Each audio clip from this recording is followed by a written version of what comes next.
सिया जी कंचन मृग, मारीच के शरीर पर बनावटी मृग, मारीच के शरीर पर चमकते हुए सुनहले रोए और रत्न सरीखे जहां तहां के उसके बदले हुए रंग वो देख करके लोभ में पड़ गई, लोभ में पड़ गई, लोभ में पड़ गई। और वो लोभ में पड़ी सो पड़ी, राम जी की भी बुद्धि मलिन हो गई, क्योंकि इन पर विपत्ति पड़ने वाली है। आप लोगों ने सुना होगा, नीति श्लोक है, असंभवम हेम मृगस्य जन्म तथा रामो लुलुभे मृगाय। क्यों बोले, प्रायः समापन्न विपत्ति काले धियोपि पुंसा मलिना भवंती। जब विपत्ति आने को होती है तो अच्छे अच्छे बुद्धिमानों की बुद्धि भी मलिन हो जाती है।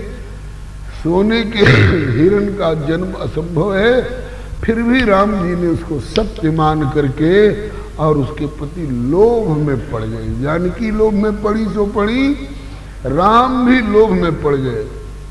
और इस स्थिति में जानकी ने मुझे कनक मृग के पीछे दौड़ाया। इसका मतलब कि जानकी का प्रियतम और प्यार का केंद्र मैं नहीं रह गया, सोना हो गया इनका प्यार का केंद्र। इसलिए इनको अब सोने की लंका में फेंकूंगा, इनको सोने की लंका में फेंक दूंगा। देखे चारों तरफ सोना ही सोना दिखाई पड़ेगा। ये नीतिकारों की दृष्टि है, लेकिन एक उपासक की दृष्टि ऐसा कभी सोच भी नहीं सकती है। उपासक की दृष्टि बतावे, तथा रामो लुलुभे मृगाया में और धियोपि पुंसा मलिना भवंती को आप एक तरफ रखिए, और फिर इसके बाद गोस्वामी तुलसीदास जी का यह दृष्टिकोण आप रामचरितमानस में पढ़ते हैं। प्रभु दौड़े कनक मृग के आगे, निगम नेति शिव अंत न पावा, निगम नेति शिव अंत न पावा। निगम माने वेद, जिनके बारे में न इति कह करके और प्रतिपादन करते हैं। भगवान शिव जिनका अंत नहीं पा पाते हैं, और वो क्या हो रहा है, देखो क्या हो रहा है, क्या हो रहा है। निगम नेति शिव अंत न पावा, निगम नेति शिव अंत न पावा। माया मृग पाछे सो धावा, माया मृग पाछे सोई धावा। माने राम मोहित हो गए, राम लोभ में पड़ गए, राम की बुद्धि मलिन हो गई, राम पर विपत्ति पड़ने वाली स्थिति आ गई। ये सामान्य लोगों की दृष्टि है, लेकिन गोस्वामी जी कहते हैं, यद्यपि प्रभु जानत सब कारण, यद्यपि प्रभु जानत सब कारण, यद्यपि प्रभु जानत सब कारण, यद्यपि प्रभु जानत सब कारण। उठे हर्षि सुर काज संवारन, उठे हर्षि सुर काज संवारन। चले हर्षि सुर काज संवारन, चले हर्षि सुर काज संवारन। कितना अंतर हो गया। बुद्धि धियो पुंसा मलिना भवंती, मंद बुद्धि के कारण, मलिन बुद्धि के कारण राम जी दौड़ रहे हैं। बोले नहीं, यद्यप प्रभु जानत सब कारण, सब जानते हैं। क्या जानते हैं? बोले जानते हैं कि ये वही मारीच है जिसको बक्सर वाले युद्ध में मैंने जानबूझ करके बख्श दिया था, छोड़ दिया था। एक बाण में सुबाहु को राख की ढेरी कर दी। पावक सर सुबाहु पुनि मारा, पावक सर सुबाहु पुनि मारा। अनुज निशाचर कटक संहारा, अनुज निशाचर कटक संहारा। सुबाहु को एक बाण में अग्नि बाण का प्रयोग किया। पावक सर सुबाहु पुनि मारा। पावक सर मने आग उगलने वाले बाण से प्रभु ने सुबाहु को मारा और वहीं राख की ढेरी कर दिया। क्या उसी बाण का प्रयोग अगर कर लेते, वो बाण चला गया हमेशा के लिए थोड़े।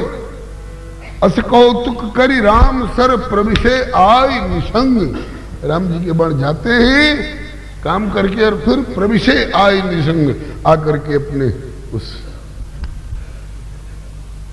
क्या बोलते हैं निसंग को तर्कस में आकर उपस्थित हो जाते हैं। और भी बहुत सारे बाण थे, उनका भी प्रयोग मारीच पर किया जा सकता था, लेकिन नहीं, मारीच पर ऐसे किसी बाण का प्रयोग किया ही नहीं जिससे कि अभी मर जाए, जल के राख की ढेरी हो जाए।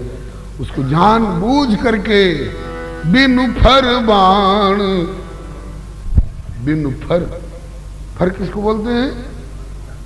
वो भाले की नोक सरीखा, जो लोहा वाला भाग होता है बाण में, तो लकड़ी होती है पीछे, और उस लकड़ी के भी पिछले भाग में पंख जड़ा हुआ होता है, और आगे भाले बरछी की तरह जो नुकीला लौह भाग होता है उसी को फर बोलते।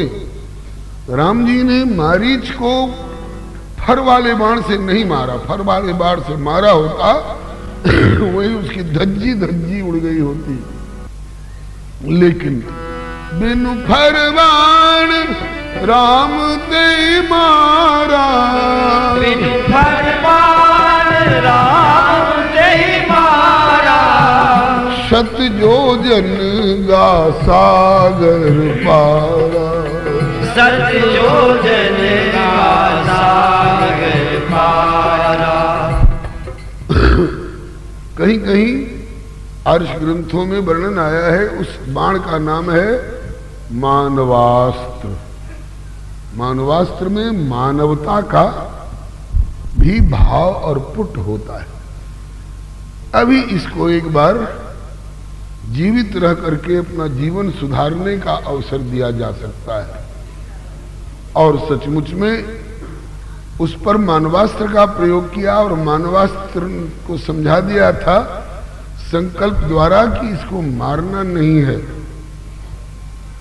इसको अधमरा जैसा करके सागर पार फेंक दो, और फिर उसके बाद कुछ दिन इसको भजन करने का मौका दिया जाए, भजन करने का मौका दिया जाए, और भजन करते करते हमारी आगे की लीला में योगदान करने लायक ये बना रहे।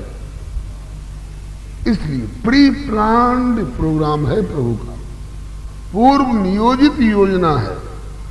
इसलिए बिनु फर बाण राम ते मारा, सत योजन का सागर पारा। और वहां जाकर के बस केवल भजन, राम जी का भजन भजन कर रहा था। भजन, उस बाण का प्रभाव उसने अपने मुख से वर्णन किया है।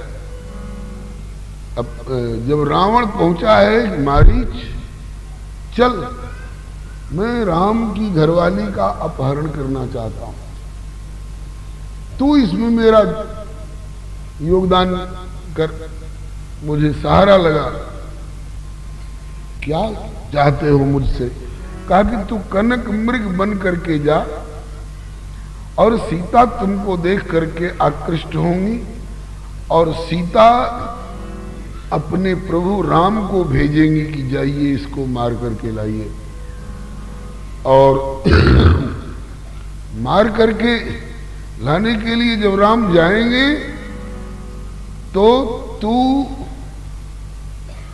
राम का नाम लेकर के ऐसे दर्दनाक स्वर में, लक्ष्मण का नाम लेकर के, और तू आवाज लगाना जिससे कि राम तो तेरे पीछे चले ही गए हैं कुटिया छोड़ करके, रखवाली में नियुक्त लक्ष्मण भी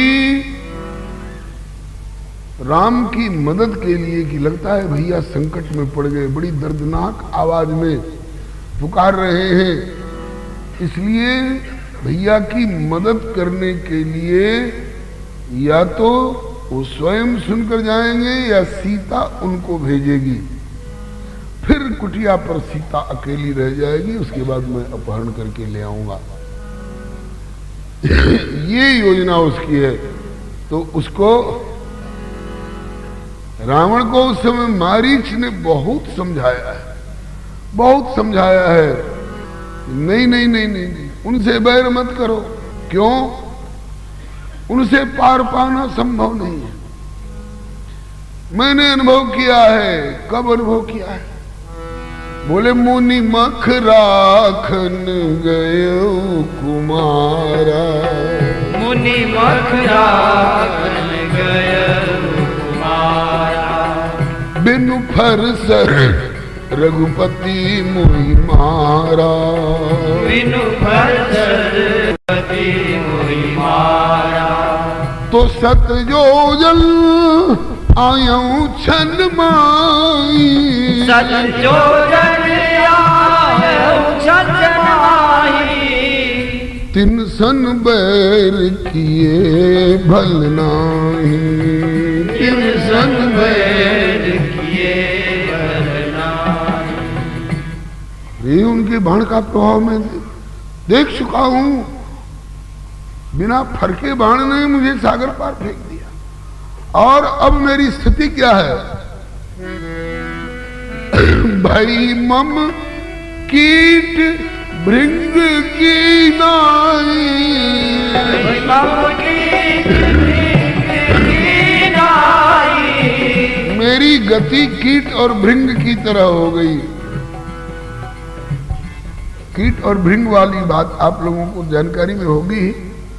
ये भृंगी नाम का एक कीड़ा होता है, भौरा नहीं, भौरा अलग होता है। भृंगी नाम का एक कीड़ा होता है जिसका आगे का भाग तगड़ा होता है, पीछे का भाग भी तगड़ा होता है, और बीच में उसकी कमर सुई की जैसी पतली होती है, और गुनगुन करता हुआ उड़ता फिरता है। और कहीं कहीं किसी पेड़ की डाली के ज्वाइंट पर, किसी अलमारी के किसी कोने में, किसी घर के किसी कोने में गीली गीली मिट्टी लाला करके और वहां घरौंदा बनाता है। देखे होंगे भोजपुरी क्षेत्र में उसको घिरनई बोलते हैं, कहीं कहीं भृंगी नाम है उसका। और वो क्या करता है, जब उसका घरौंदा जब तैयार जैसा हो जाता है, खोखला होता है बीच में, तो किसी कीड़े को पकड़ के लाता है और उसको उसमें घुसेड़ के और बंद कर देता है उसका मुंह। वो बेचारा वो निकल ही नहीं सकता। जब नहीं निकल पाता है तो क्या करता है, उसके चारों ओर करके और घूमता रहता है।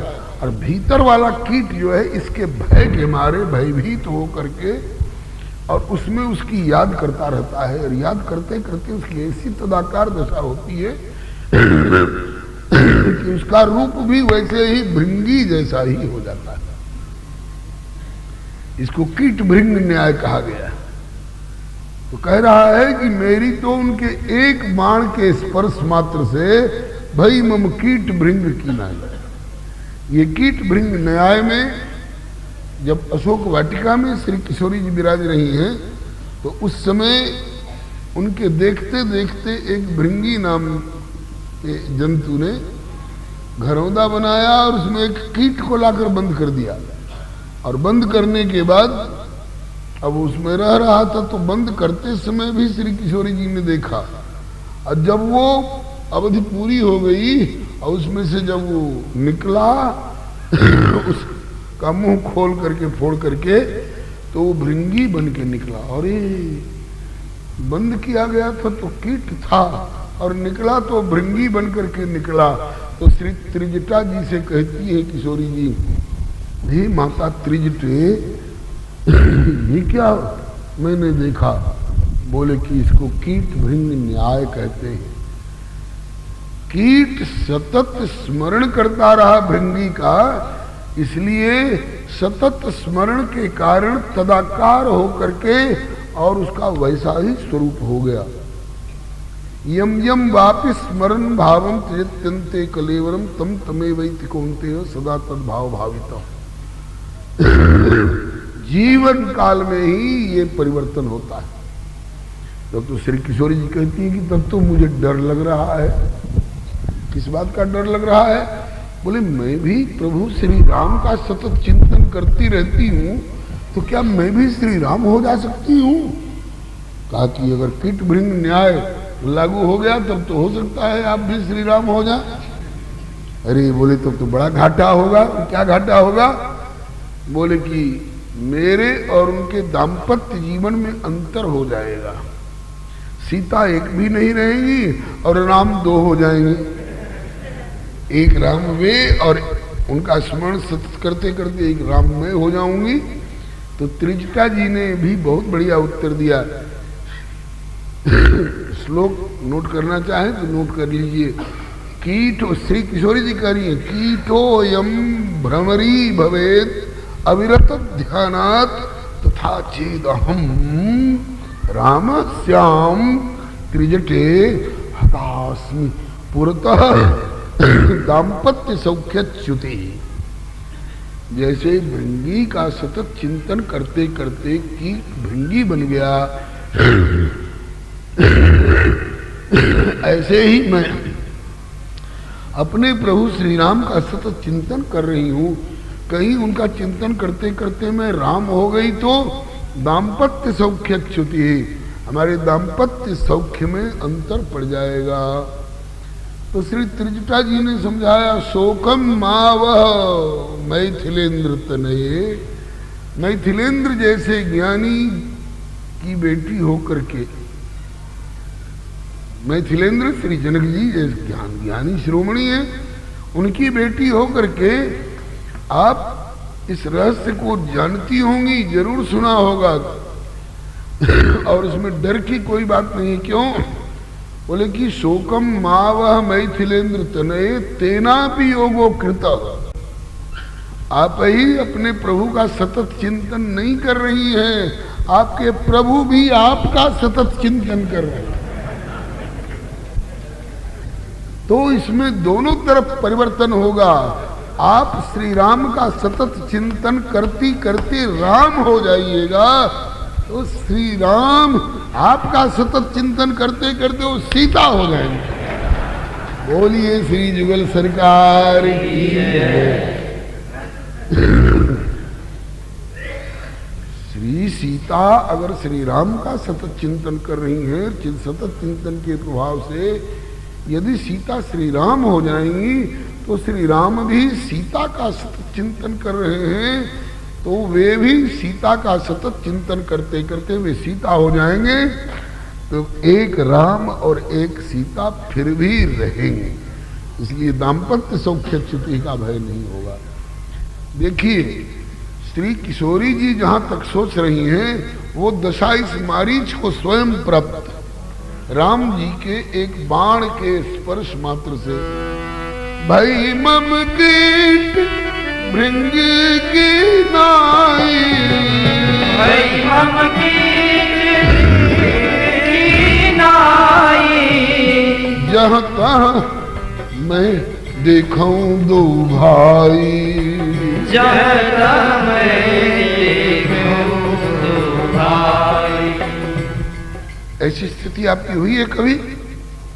जित देखो तित श्याममयी है, पढ़ते हैं, जित देखो तित श्याममयी है। श्याम कुंज बन जमुना श्यामा, श्याम गगन गन घटा चाहिए। श्रुति को अक्षर श्याम देखिए, दीप शिखा पर श्याम तैये। मैं बौरी लोगन ही की श्याम पुतरिया बदल गई है, जित देखो तित श्याममयी है। जहां दृष्टि आती है वहीं श्याम। तो इतनी ऊंची दशा श्री राम जी के एक बाण के स्पर्श मात्र से मारीच जैसे असुर में आ गई है। भाई मम कीट भृंग की नाई जहां तहां मैं देखूं दो भाई। कोई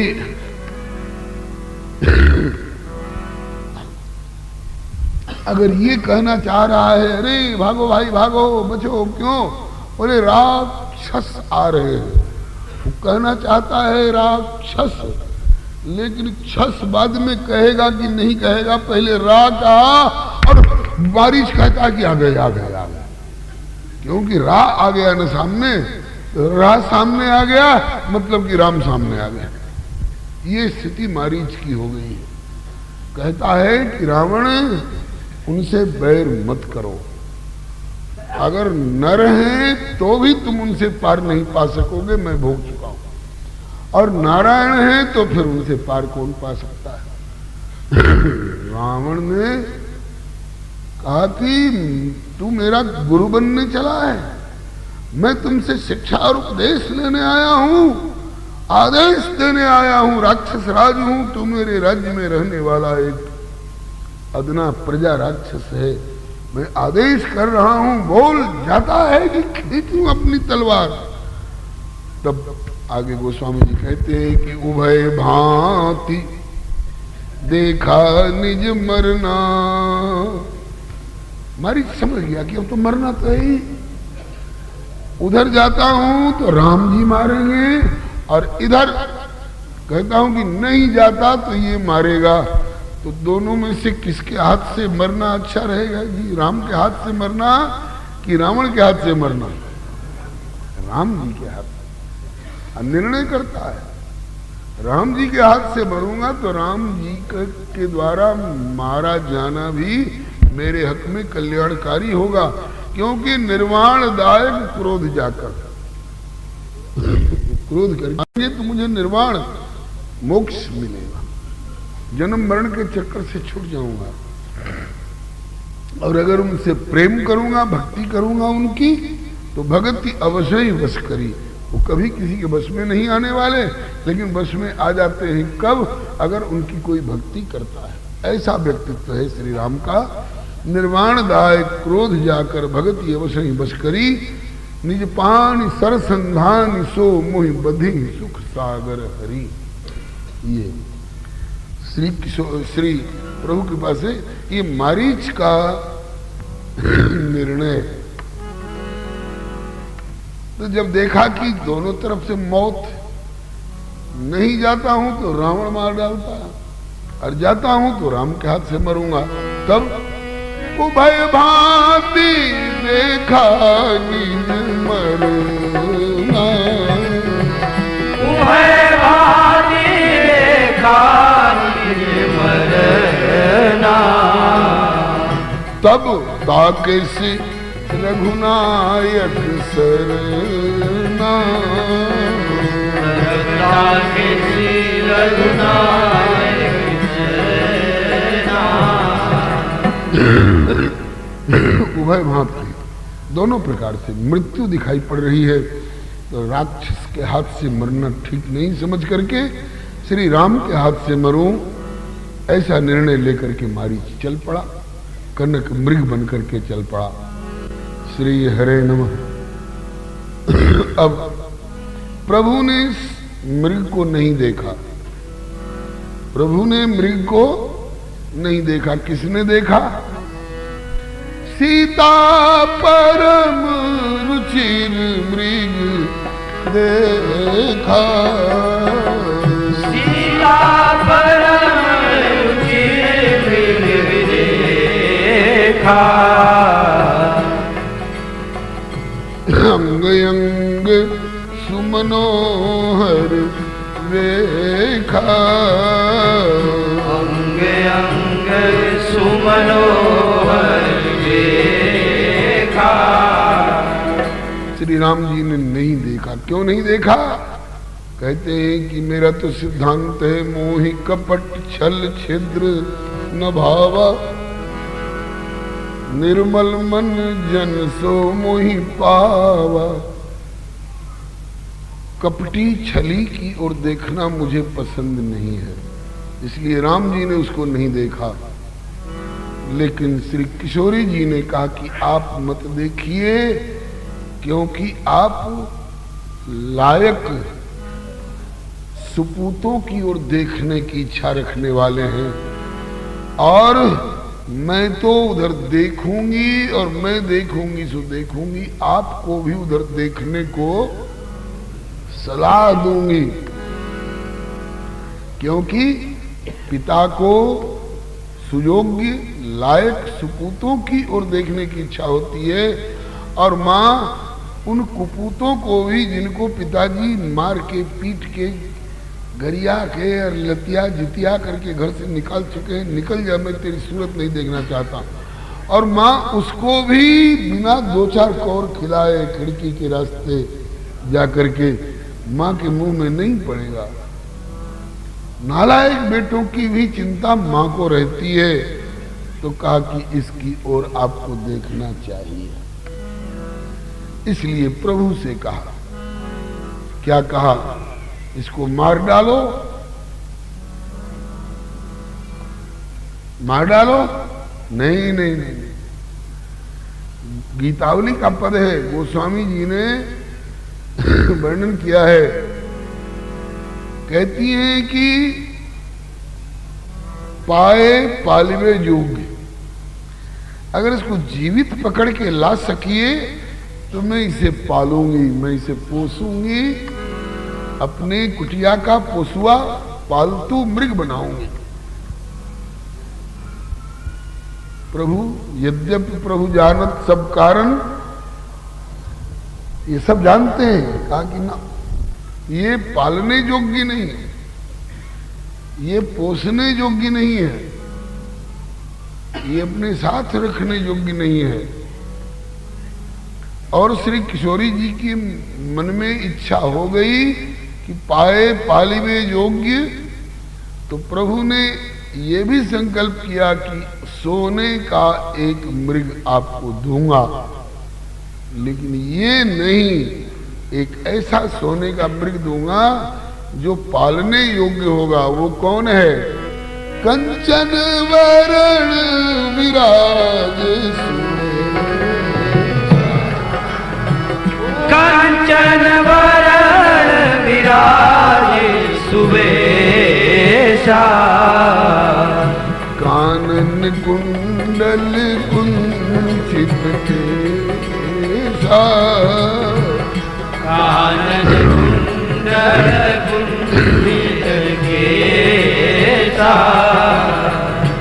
कंचन वर्ण विराज सुवेशा। कंचन वर्ण केवल मारीच के शरीर पर ही सुनहला रोआ चमकता है, ऐसी बात नहीं है। हमारे पवन कुमार, हमारे अंजनानंद वर्धन श्री हनुमंत लाल जी भी, इनका भी शरीर सुनहले रोमों से आच्छादित है। जब अपना विराट स्वरूप प्रकट किए हैं, सुनि कभी प्रकट कीन निज देहा, तो कैसा लगता था जी? चौपाई कनक, कनक मने, कनक मने सोना, कनक भूधराकार शरीरा, कनक भूधराकार शरीरा, समर भयंकर अति बलवीरा, समर भयंकर अति बलवीरा।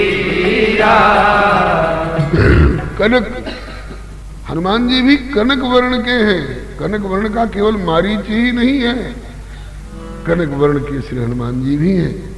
और हनुमान जी को प्रभु ने सिया जी के लिए सौंपा है कि लोग कनक मृग पाए पालिवे योग्य, तो पालो इसको, पोसो इसको। ये है पोसने योग्य, ये है पालने योग्य, तो ये मृग है। बोले हाँ मृग है। शाखा मृग के